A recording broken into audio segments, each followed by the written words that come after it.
Okay, so we'll get started here. So we're going to talk about cross-org connections or connecting two Salesforce orgs, and then we're going to go into Edith's part on continuation about security OAuth, and then the JSON basics by Susannah, and hopefully Nadina will join by then to talk about connected apps, and then backup and restore. So we'll just jump right in. So I was thinking about single versus multiple orgs and how to connect them. And so one of the first things I wanted to review was how to decide which strategy to go with, depending on your company. So whether you would just try to go in a single org or use multiple orgs. And then if you are going to go multiple, what are some of the choices for technology that you could use to try to bring your data together? So I'm going to talk a little bit about Salesforce to Salesforce, the Salesforce Connect option, and then a few other choices as well. So the choosing whether to go with a single or multiple orgs, this chart was brought up by in an article by Greg Cook, who wrote, I linked the article down here, it was a couple of years back, but it's still fairly relevant in terms of whether you're making that decision. And it came from, obviously, I don't know, the source is down in here, the Center for Information Research. But essentially what it's doing is looking at a company and saying, well, how tightly integrated is our business process and how standard are the business processes? And as you chart that on here, it gives you a little bit of insight into whether you should try to go with single org or multiple org or some of those. So if you have a very standardized process and your business process integration amongst the business units is really tight, then that would put you in this quadrant here, which they've labeled as unification. So there's where you should really be trying to have a single org where everybody's got the same business process. Their data is tightly integrated, so it makes the most sense to put them in one org, and then you have to really work on understanding how to manage the different business units in the same place versus being able to just go off and customize your own business unit process the way you want it. And then the other corner of that is if you have a very low business process standardization, meaning every business unit or every combined company has their own way of doing things, and they don't really need each other's data. Their process integration is pretty low. That's where you could fairly easily go with multiple orgs where you don't really need to do a lot of even a lot of data movement between them, and they can all do their own thing. You don't have to worry now about the complexity of having so many different business units in the same org and trying to use sharing or something to keep it all separate. And then the other two are a little bit more of a consideration. So if you've got a standardized business process amongst the business units, but the data is very independent, then you could look, they call that here a replication quadrant. So there you could still think about multiple orgs, but maybe because everybody's business process is so standard, you could actually, even for your own groups of companies, create a managed package that you can deploy out to the different orgs so that everybody's business process is the same, and you only have to change the actual code or clicks or whatever configuration in one place and then push that managed package out to the different orgs instead of have to manually implement those changes in every single org independently. And then on the other side of things where the business process is totally different, but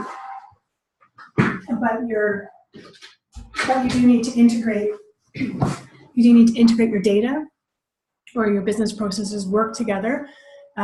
That's where you would probably consider more a single org and have to be really responsive with how you manage the business processes. And each of the business units would have their own process they want to manage, so it's a little bit trickier to manage. But if they do need a lot of each other's data, then it makes more sense in that case to consider the single org. And another reason I kept reading about where you would have multi-orgs is when you have mergers and acquisitions. So you have a company that buys another company, and that company already has Salesforce. Sometimes it seems easier to just keep them separate, but then you may still want to consider merging together into one if you're on the high side of the business process standardization, and it gets more complicated to try and enforce your security model or whatever it is in 2 different or 3 different orgs. So that was a bit about that. And then also some other factors you might think about is if you wanted to, if you had a lot of transactions happening in each of these different orgs that were separate and you tried to bring them together, you could then hit limits like apex limits for your actual single org. Or you might have super complex sharing if you try to bring everybody together, but they're not supposed to see each other's data. You could run into a lot of duplicate issues. So you want to think about some of those things. How complex is the process, and is it really important for local administration? So in each business unit. One of the other factors I didn't put in here, but is who's paying the bills, basically. So if each of the business units are paying for their own budget, they're going to want to have control over their system, and it might end up being more of a political decision with those companies and the groups of companies coming together, that they'll all want their own. So sometimes even the data doesn't drive that. It's more the who's making the decisions and who's paying. So then if we get into, if you do have multiple orgs, I can't say I found like the silver bullet awesomest solution for multi-orgs. But anyway, we'll go through the technology I did look into. So one of them is Salesforce to Salesforce, and it's actually been around for quite a long time. It's free to use for, I think, I'm not sure about professional actually, but for sure it's included in enterprise. But you can only use it in the classic interface in terms of the setting it up and configuring the parts, which if you have it all automated, it doesn't really factor, I think, into the decision. Once you enable it, it's one of those that you can't disable. And when you enable it, it creates a bunch or exposes a bunch of objects, connections being a list of other Salesforce orgs that you make connections with, and then an external sharing lists that go against the objects that you're going to be sharing out to those connections. And then the general flow of how it works, if you haven't seen it before, is you essentially have an account and a contact that would represent, let's say, a partner. Let's say, and it was built initially for lead sharing between partner organizations. So let's take that scenario. So if I have a partner company that I work with, I would have a contact, at least one contact against their account, and I would invite that contact through the connections. So it's a page that you would use, and you'd pick the contact you want. It sends them an email. In the template of the email is a link where they can click, and then it would connect the two orgs. So you've got your your publishing or your main org, and then you've got your receiving org. So if I'm the main org, I would invite my contact to connect, and then I would also choose what objects and what fields in my org I would like to publish out to that connection. So I might take, leads and accounts and contacts and opportunities, for example. I pick the object, but I also pick the individual fields of what ones I want to send to them. And then at the same time, the receiving org who accepted that invitation to connect, they can choose which of the objects and fields that they would like to subscribe to. So which ones do they want? Just because I publish does not mean they have to take those fields if they don't want them. So then that's how the connection's built and how we push and receive. And then you want to, each individual record, like a lead record or an account and contact, are then, you've got options, you can individually share them to a connection. So you would use that external sharing list at the bottom of that record and share it and pick the connection, like the company, and then share. Or you can use Apex to create the connection, the partner network connection records to actually automatically, maybe you have some criteria and you want to always share them with a certain partner. So that's how you push it out. And then on the receiving end, they need to accept each of the records that are being shared to them. So either you manually do that, so you get a notification, there's a new record here from company ABC they want to share with you, or you can set it up to auto subscribe so that everything that comes in, you automatically will take it. And then it can also be bidirectional, or you can make it a one-way. So if you're just receiving data from a company and there's no bidirectional, you can set it up that way, or you can do the other way. So then I'm the main org and I've sent the invitation and I published that object, but I can also then subscribe to their object and they can publish their object, and then we get bidirectional sync going. So that one, now this one does actually take data and put it into your object, so you are going to have to pay for data storage in this scenario.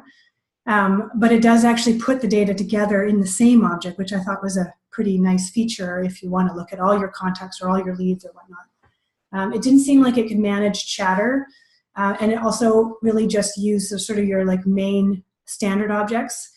So accounts, contacts, cases, leads, opportunities, products, tasks, but there weren't things like assets and some of the in orders and some of the quotes and those kind of things. And then custom objects you could do. There was also some complexity around pick lists. So if you wanted to be able to take, my partner company has lead stages of A, Bs, and Cs, and I have it as 1, 2, 3s. You'd have to use some kind of workflow or code to transform or translate those values so that they make sense for you. And there was some complexity around parent-child, trying to keep those relationships and syncing those. And then there was something I didn't know about called organization sync, which is kind of seemingly it's part of Salesforce to Salesforce, and it's how you can have, basically if your company has downtime for maintenance, maybe there's half an hour where you've got a scheduled window and your system's going to be down, you can actually use this organization sync concept to have all of your objects or your main objects sync, usually unidirectional, but to another org, and then you can just change where people are logging into to that other org for that downtime, and then when its downtime is back, they can continue with their main org. It was a little bit, you can only do it for 2 orgs, and you actually have to buy the licenses for this second org.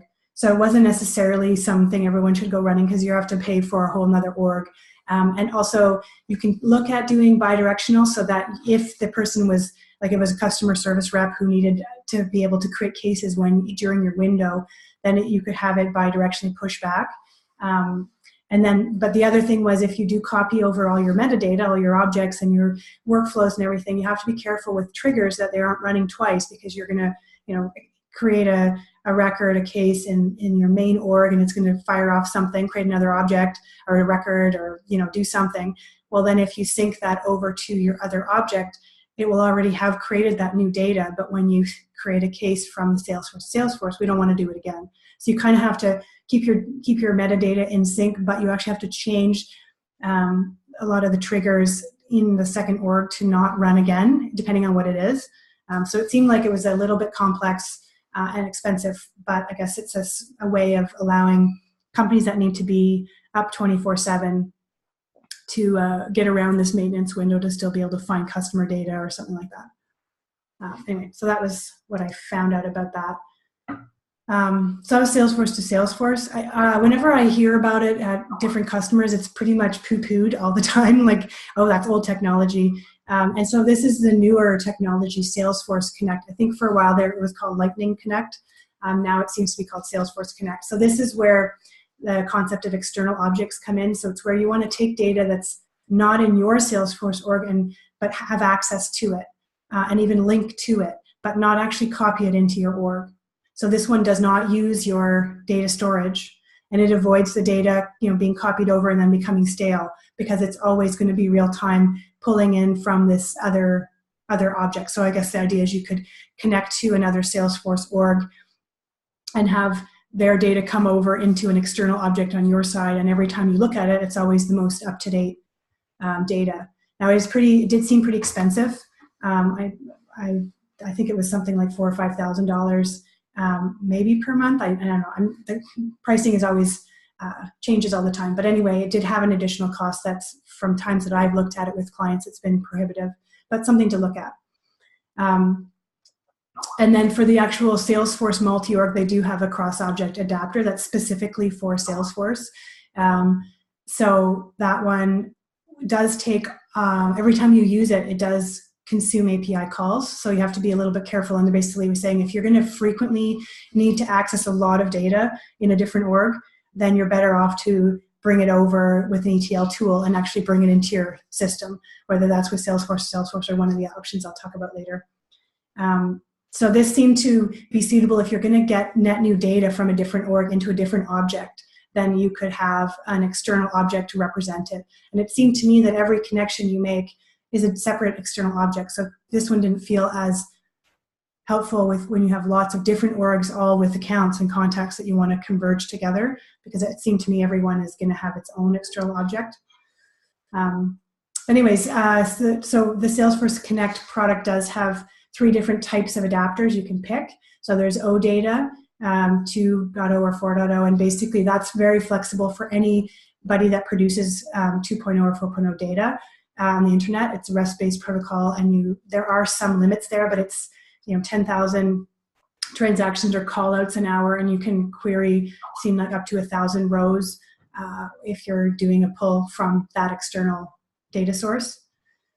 So that was one, and then there was the custom Apex connector framework. So if you want to write your own, you can. It does use callouts and the API. Or there's the one we'll talk more about is the cross-org adapter, which is, like I said, it's a REST API, and it just has API limits, not callouts. And this one, every time you use it, so when you get a limit, when it hits your API limit, it's like if you view the object data, if you have a list view of external object records, if you look at a parent or a child that has references to the external object data, or you run reports, all those things are hitting your API limit. So be a little bit careful with if it's something like, that's why earlier I said if it's going to be frequently accessed and there's a lot of data, then this one actually might cause issues with your API limits.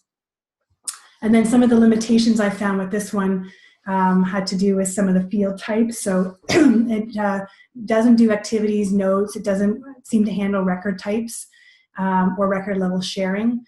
And the formulas and roll-ups, you can't use those if you're referencing an external object. You can't use rich text fields. And then recommendations, if you are going to use this, that your pick list in your subscriber org is not a global or restricted, because if you're pulling in whatever data they have, you don't know that they're going to change the pick list choices over time. And if you use the global or restricted pick list, it's going to block the syncing back and forth. And then same kind of idea with currency, you should match that between your org. So if you're pulling in from a single currency org, you'd want to have a single currency org yourself, or if they have multiple orgs or multiple currencies, you'd want to make sure you have the same currencies available in your subscriber org.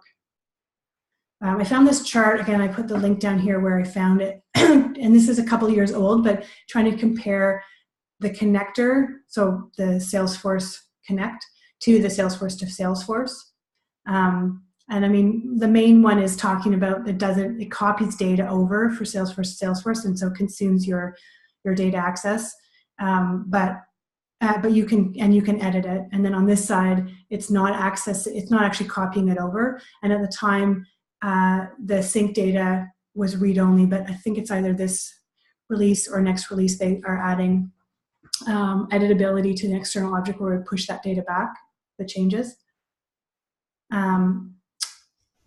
So again, that one, I didn't find that it would be super useful with multi-orgs if you're trying to combine everything into a single object.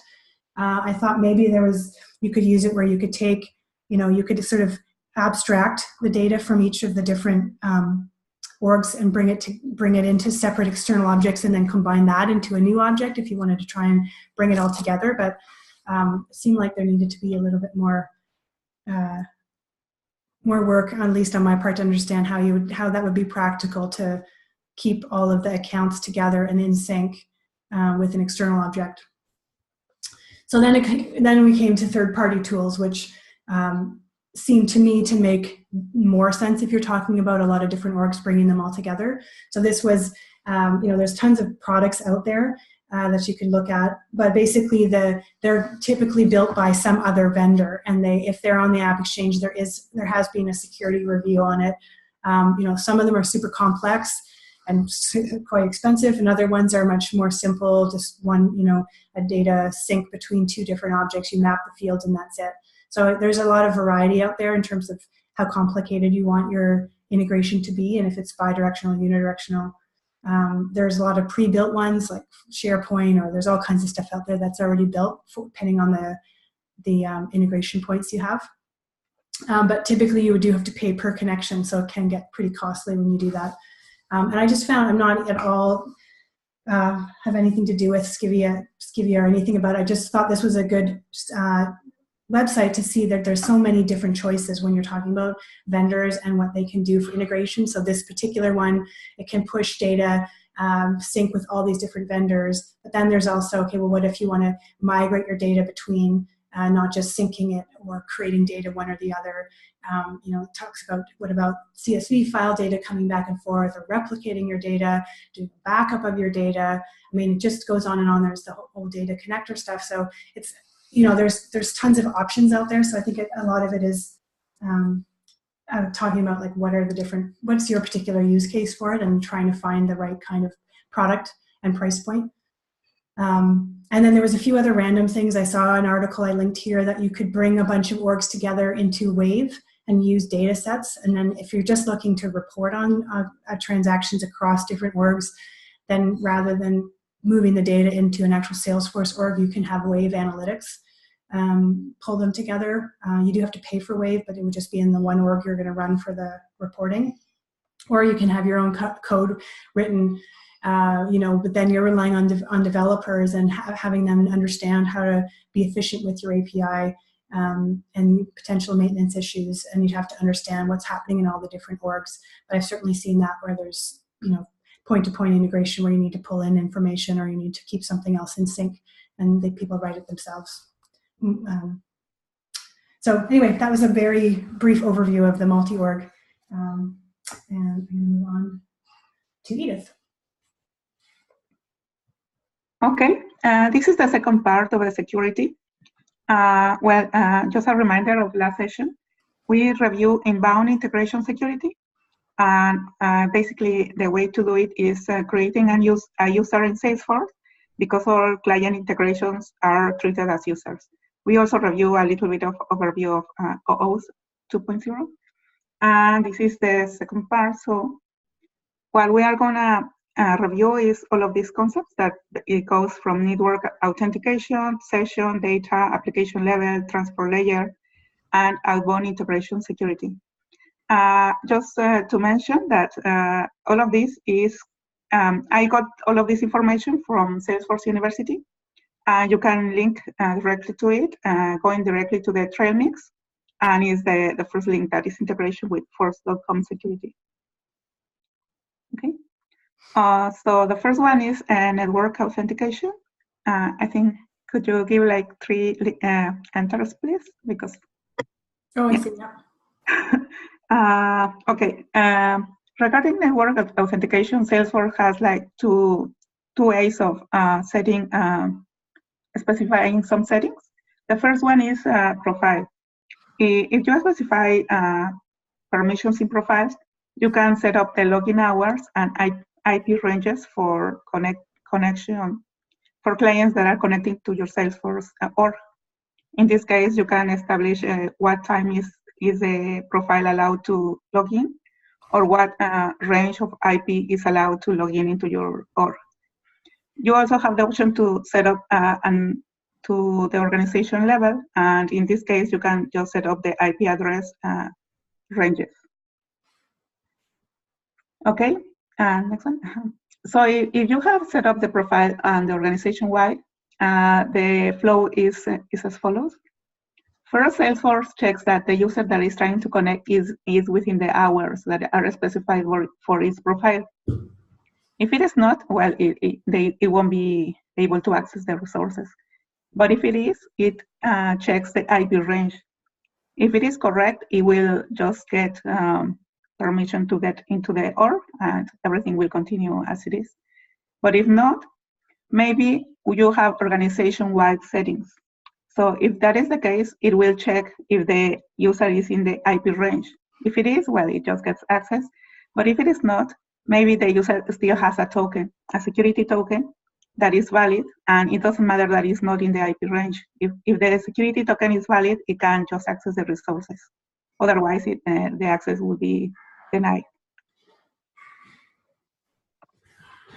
The next mechanism of Salesforce is regarding session security. As we can see here, and there are so many settings that we can kind of enable or disable regarding session. For example, how many hours the user is gonna be with a valid session, or maybe I can end the session after 1 or 2 hours. force the user to use a specific protocol like HTTPS or things like that. So these settings are like many.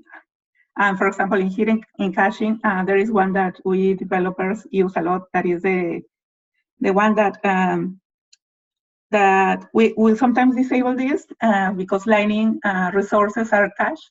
And when we are developing, every time we want to refresh the page, and all the content is cached, and we won't be able to continue working. So some of the settings are also in this session security section. The next mechanism of Salesforce regarding security is data security. In this case, we have three types. The first one is the object level, and this restricts the permission that we have to custom or standard objects.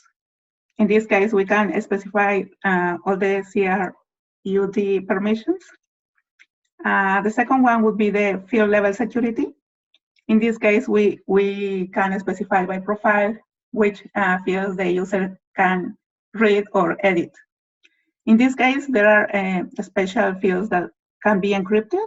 And in this case, just the users that have permission can see the content of those fields. And the three level or the three type is the record level security. In this case, it can be, it determines who can see which record. Sometimes it's just the user, we just want the user or the owner of the record to be able to see it. But sometimes we want the role that the boss of that person, or the boss of the boss, or maybe the user want to share some records with a colleague because he's gonna be away on holidays or things like that. So Salesforce has all the mechanisms to be able to, for the user to share the data that it owns. The next one, please. Okay, another mechanism is application level security. In this case, if we want to restrict the access to client apps, for example, the data loader or the Salesforce app, we can ask Salesforce to enable a feature that is the API client whitelisting. This is not enabled by default, but we can ask Salesforce to enable it. And what this feature does is it restricts the access to all connected apps until the admin explicitly approves each app. So basically, we have this enabled. Nobody will be able to access the connected apps until we say that user or that profile has permissions to do it. But sometimes we want to restrict kind of specific profiles for it, but there are maybe the admin user or some kind of user that can access any app. So there is another permission that we can enable, that is use any client API, and this will let anyone to access any application that is around.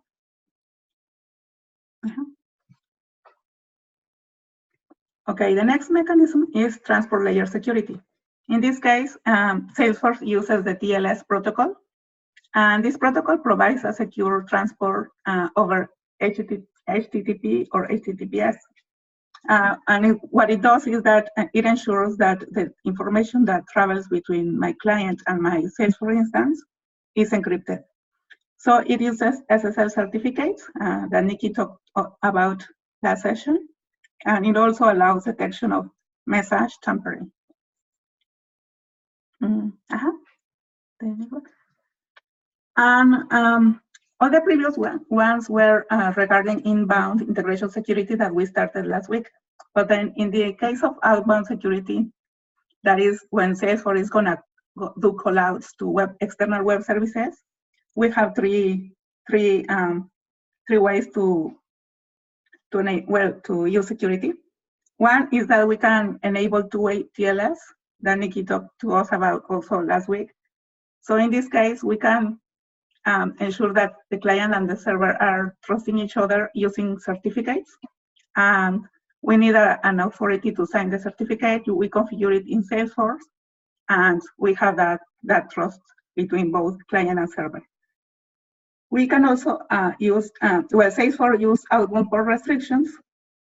So it restricts that the port 80 is just used for HTTP and port 443 for HTTPS. And every time we want to do a call out to an external service, we need to enable the URL of the service, of the site. So in this case, we have the setting here, the screen. And for each call out that we want to do to a different URL, we have to create a new remote site setting. And that way we will be able to do the call out. That's it. Great. Okay. Thanks, Edith. So I'll pick it up. I think this is a nice flow of this session. So we've talked a little bit about how to make callouts, and we've talked about a number of integration patterns in our previous sessions. But one thing that I wanted to spend some time looking at and making sure that completely understood was what happens when we get a response back, right, from a lot of our integrations, especially REST API-based integrations. The return isn't a structure that folks who may only have done Salesforce work previously might be familiar with.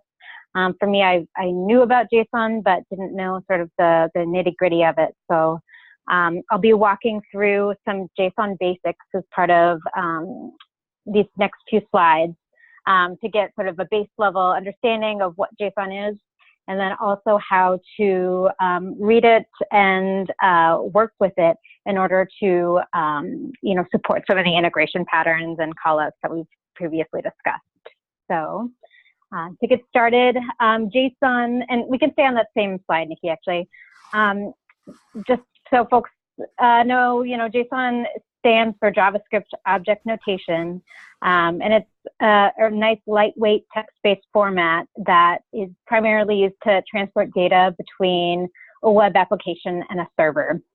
It's very well standardized, so it supports character encoding, UTF-8, and also the ISO 8601 date and time standards for data interchange. And the big difference, I guess, about or how you're looking at JSON, at least for me, is that you're going to see these string value, or what's called string value or name value pairs, and that's the structure. That's how JSON represents data. And we'll look at that in a couple slides. And for Salesforce, it's used for the REST API, Chatter REST API streaming, and bulk APIs as well. Okay, so next slide.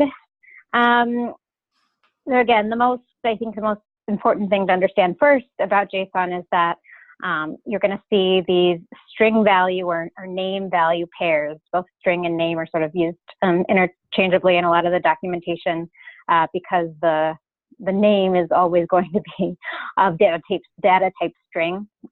But that can get confusing if you don't know that those are sort of used interchangeably. But at its core, so JSON uses an unordered collection of string value pairs to represent data.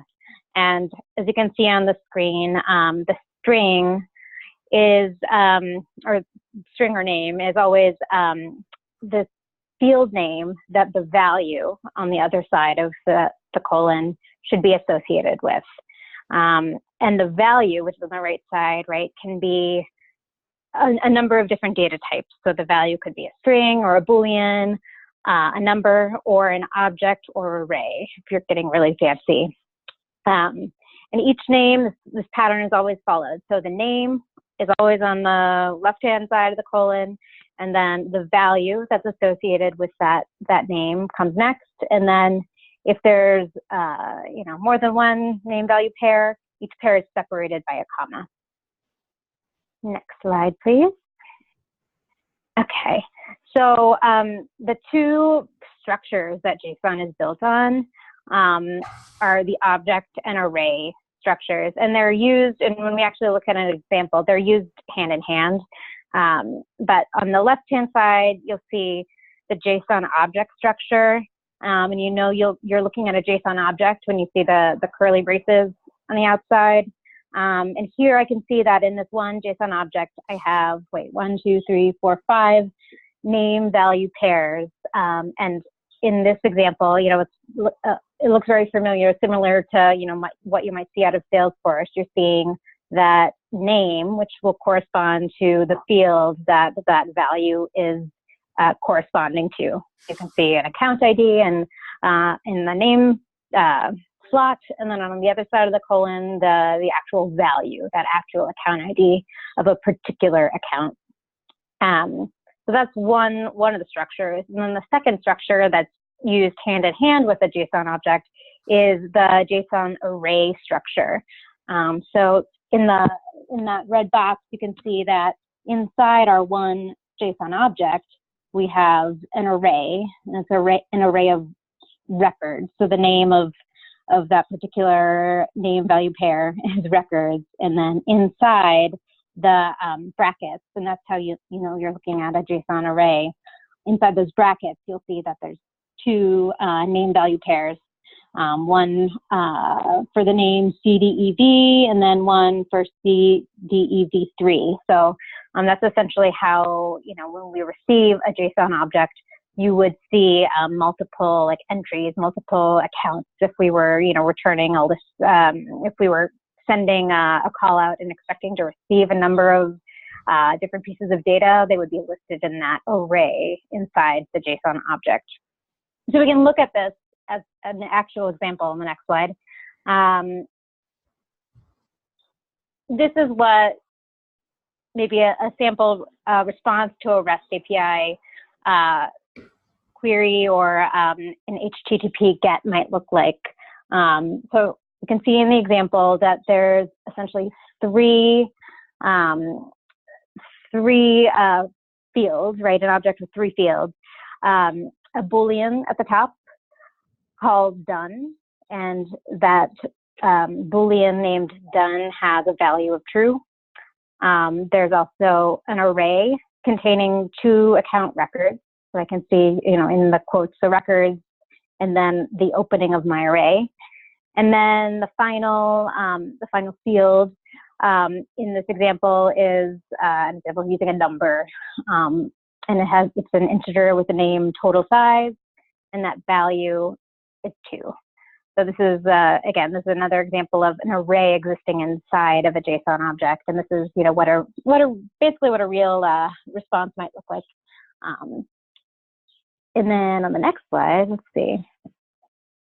So how do we actually work with this? We do a call out to an external service. We get a JSON object back. What do we actually do with this? How do we use that maybe in our code or in an integration? So JSON, since it is a standard outside of the Salesforce universe, you can work with a JSON object in a variety of different ways, in a variety of different languages, Java and C#, for example. But for us, luckily, Apex provides a set of classes that expose methods that let us do a number of things with JSON, or turn a Salesforce object or something that we're more familiar with interacting with inside Apex into JSON that can then be used to send out. And there's a lot of documentation around this about all the different methods and how to use them in the developer docs. But this is the 3 classes. So there's a bunch of different methods, obviously, inside each of these classes, but system.json, system.json generator, and system.json parser are the sort of the 3 classes that you can use to interact with JSON inside Apex. And then on the next slide, I have an example of just using one of those methods in the JSON class. So, for example, we might get online 08, right? We have an example of 2 name value pairs. And the name is make, the value is SFCC, and the name year has a value of 2020. So that's our JSON string that we're using in this example. And the method that we can use, this is just one of many methods. There's a lot of more complex things you can do in the process of deserializing or serializing JSON. But this is a pretty straightforward example. The method called deserializeStrict, and you can see up at the top that this method takes two parameters. So it takes the JSON string, and then it also takes the Apex type.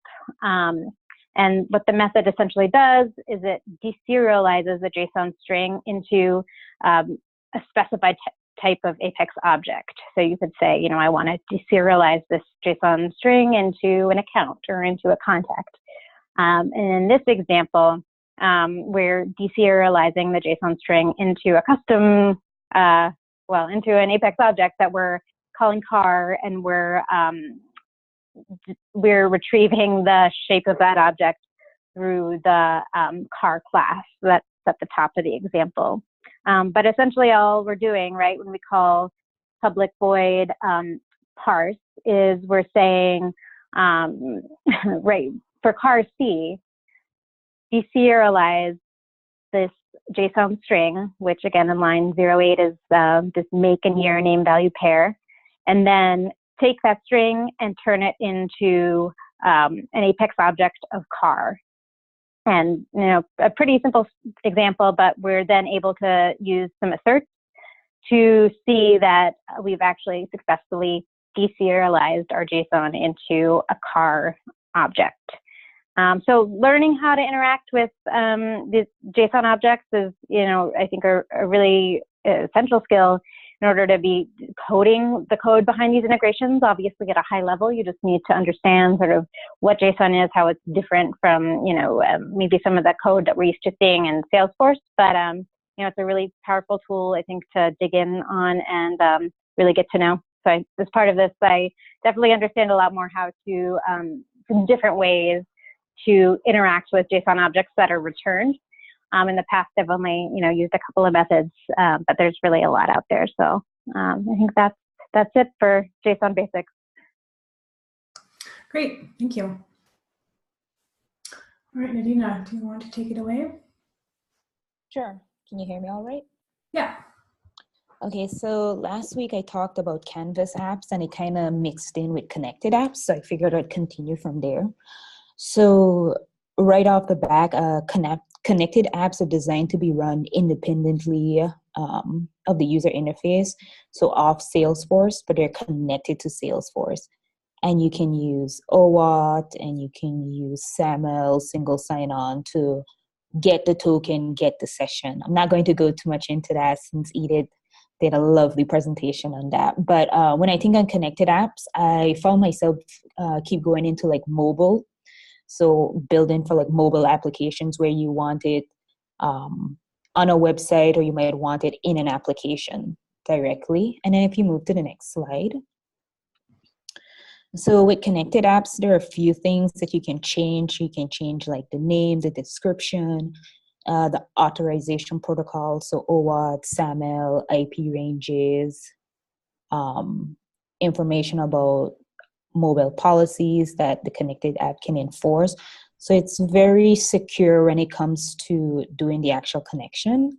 And then on the right was a image. I believe I took it from one of the trailheads. I don't remember which one. It might be, I don't remember which one, but it was just basically showing the basic information. And then as the API that you can elect to choose. So you can elect to say OAuth, or you can elect SAML, or you can just do IP ranges. And then if you move to the next slide. So I didn't have a lot about connected apps. It was just that quick information. And so then I moved on to kind of the backup and restore. And there was a wealth of information online and not necessarily in the trail mixes. So the integration one, the articles they provided kind of focused on what's a backup. So backing up your data as well as your metadata and like why you would do it. So recovering from data corruption, preparing for data migration rollback, archiving data to reduce volumes, replicating data for your data warehouse or your BI tool, and then to take a snapshot of your developer version. I put 2 stars on that one. Yes, it can be used, but you'd preferably want to do version control software. So like GitHub, Bitbucket, SVN, where you're actually having that as your source of truth instead of relying solely on a backup. Then this was the backup type. So a full backup, incremental backup, partial, and kind of just the pros and the cons, whereas you would do like a full backup maybe your first time, but then just do an incremental backup where you're just getting differences. Obviously, the incremental will be faster. Partial, you might just need like a subset of data, so like 3 years worth of cases or 2 years worth of accounting based on rules and procedures you might have in your organization. And then they had cons for each one. So full, you get everything, but you might not need everything, and it's harder to search that full backup if you need something in particular. And in the incremental, it can lack information, where the full would have, the incremental might only have based on a certain date. So figuring out a process to merge it. And then the partial, if you're only taking 2 years of data and you actually needed 3 years, then that's where the pros and cons kind of difference. And then it also talked about doing a weekly backup, a daily backup, and a monthly backup. And then if you go forward, so now this was more on like which API to use. And this was particularly if you went the API version for doing backups. You can also do, you have your weekly data loader export, and then there's also a lot of third-party tools that you can use. I didn't get into the third-party tools because there were so many, but there's Own, there's Span Backup. But going back to this, so like what APIs you should use. So this table in the documentation highlighted like based on the requirements, which required recommended API, and then an explanation. So if you need to preserve governor limits, you would go with your bulk. If you need to preserve the governor limits regarding number of rolling batches, because it's a 24-hour period rolling, then you'd want to use REST or SOAP. Some of the information in the table was outdated, so I went to ensure that it was still accurate. So like the last one on the bottom, when it comes to backing up attachments, you have to use the rest of the SOAP API because the bulk API does not support base 64 fields. And it said Spring 15 release. I went to go check. That still hasn't been updated. Then I also wanted on the right to also add a list of objects that the bulk API doesn't support. So case status, contract status, knowledge articles. So any of these items here, you would preferably have to use the REST or the SOAP API to do the backup. And then if you're backing up metadata, so data about data, you would use the metadata API. And that's basically what you're doing when you do your version control, where you're pushing the metadata in this repo, and you can compare and contrast the different information. So then going to the next slide, they talked about restore, and it was depending on what type of restore. So it was either if you're doing a single restore or a logical partial restore. And if you go forward, I don't know how well these are, but they're in the documentation.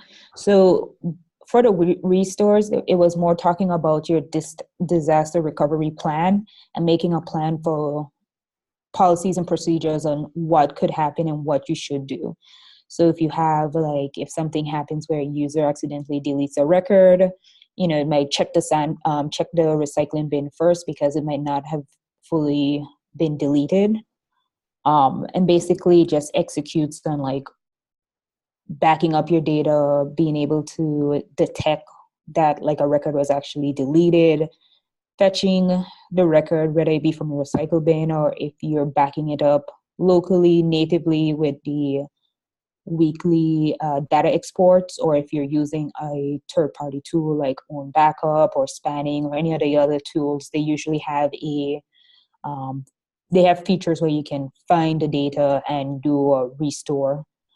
When you're doing the restores, you have to also keep in mind that, for example, if you had auto numbers and that record was deleted, when you do the restore, it's going to create a new auto number unless you have in your procedures where you can temporarily change that to text so that you can get the same information. It just kind of depends on how big the loss was that occurred.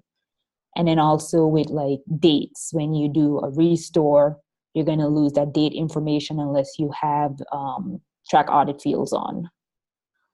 And so then the logical backup was more like if you lose a lot of data or if you have like an outage, hopefully you do have that data backed up, because most of the time backups, would happen at like maybe the end of the week or the first day of the week, the Sunday or Monday. But then if you have an outage in the middle of the week, you might not necessarily have that backup unless you have like a tool that's doing it for you every day. So again, this was more talking about just going through the initial plan that you would put into place. So recovering a large amount of data, what data you actually needed to recover, how you would find and analyze that data was missing. And this is harder when you are doing native solutions. So for example, my company, we're looking at doing own backup, and one of the features they have is you can basically write rules against the data that's coming in. So if you have changes, you will get alerts. And I know a lot of these other systems also have these changes, but I can only speak to that one. So basically what would happen if we had a rule that said if 200 cases change, we would get an email that morning, me and my administrator, saying that these 200 cases changed, and then we can kind of analyze, see if the change was a good change or a bad change, depending on what was going on. And then from there, we would figure out if we needed to do a restore null, if we could do the restore off hours, just kind of to limit what was going on in the system. Okay, and then go to the next slide. Yeah, so this is just kind of the resources. So I found a small resource. It was more with a mobile SDK. I kind of talked about the security and then just setting up a connected app for mobile SDKs. I thought that was pretty short and a good review for connected apps. And then this best practices document, it kind of goes into like it's kind of summary of backup and recovery. So it goes into like, if you're going to do native, and then a few apps that you can use from the App Exchange, and then vetting. And then these documents were in the integration trail mix, but they were outdated, and they had a link to click to the new version, but it didn't go directly to the new version. So I just included these two documents here. And that's it for me. Great. Okay, that's great. So I think I'm going to be away next week, so I just did a quick poll earlier with the 4 of us, and it sounds like we're going to take the week off next week. So maybe we can connect early next week and figure out if you guys have topics you want to cover and when we're going to meet next. If it's going to be the following week, Monday, or I'm basically going to be away all of next week, so we'll be able to do any work at all for it. So anyway, we're going to take a week off, figure out, if there's other things we want to cover. I don't know, Nadina, did you have a plan for when you were going to take the exam? It seemed like you were going to be is it going to be this month, or are you holding off for a bit? I'm still hoping for this month, but it's more of if I'm feeling great, then I'm going to go take it. I don't have I have a date set, but I've moved it a couple times. So okay. I might do it at the end of this month. I'm not sure yet. Okay, yeah. Yeah, I'm sort of in the same. I feel like at some point I just want to take it to see where I'm at. Anyway, so we'll just post again on the community, the Ladies Be Architect community, with our next plan, and we can think about what topics are next for us to cover. So I do see, I think Natalia is a guest viewer, so if you want to say hi. Hello. Yeah, thanks for joining.